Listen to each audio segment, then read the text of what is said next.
Other interesting political news, after Trump was arrested, the mugshot of the century was taken.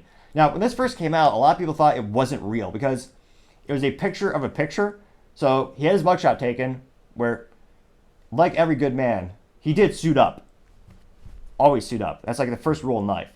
So he did look classy. He had his suit on, and his face, it was almost like a determined scowl, and it broke the internet. So Trump hasn't tweeted in about 2 years. He's actually banned on social media for no legitimate reason, I would say. But Elon Musk brought him back on. So he had the option. He could tweet. Now, he's an investor in Truth, or Truth Social, the social media website. So he does a thing where he just truths things, which is an interesting name in and of itself. It's very similar to Twitter, but for mostly his side of the political aisle. It's gaining a lot of attention. It is growing. But the mass market and the greatest number of people are still on Twitter, now X.X. And this is the first time he tweeted since January 8th, 2021, when he said he would not attend the Biden inauguration. Now, this picture of him is brilliant marketing because not only did he tweet the picture of him, but he used text, and he's using it to drive campaign funds. Now, it's actually a text he says, it's a picture of him, and he says, quote, mugshot, August 24, 2023.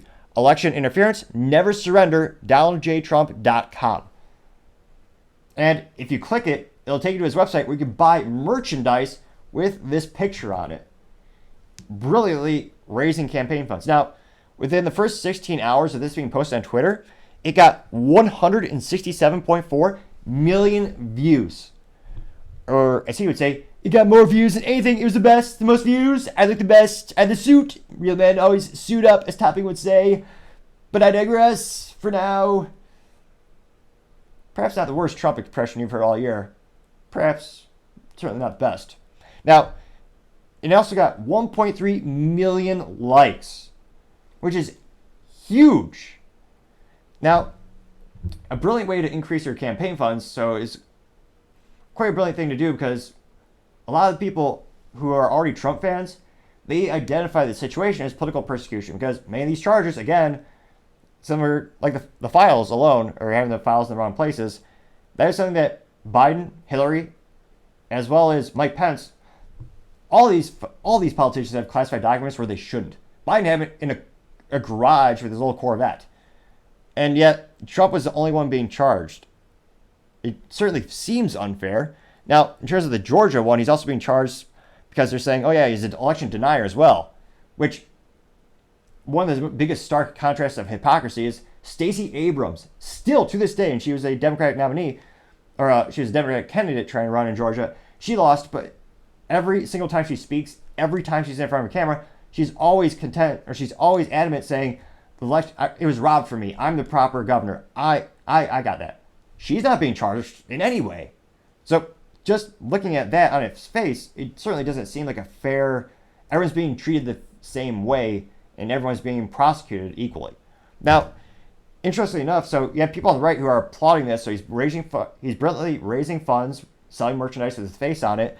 But you also have Democrats and people on the left side of the political aisle, they're cheering this on as well.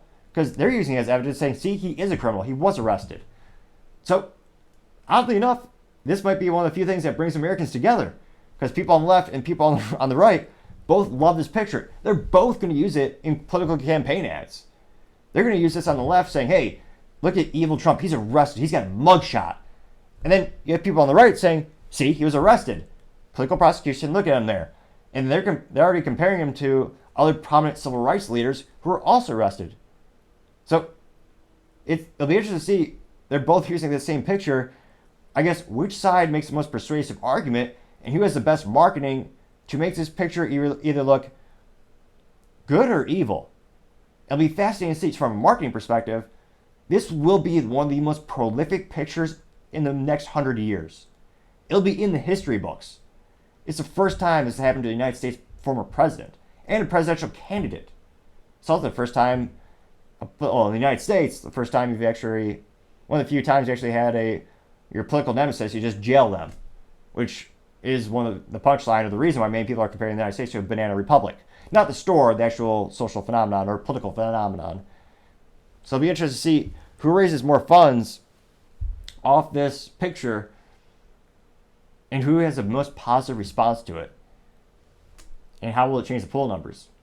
It'll be interesting to see, but I always say time shall tell. Thank you everyone for taking the time to tune in. Again, we're trying to get to 3,000 subscribers by the end of August, so you can click that button and greatly appreciate it.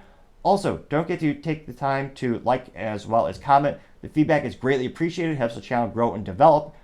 Also, and lastly, don't forget to tell your family, tell your friends, tell your coworkers, heck, tell your enemies, tell anyone and everyone. Just stay safe and fight the good fight.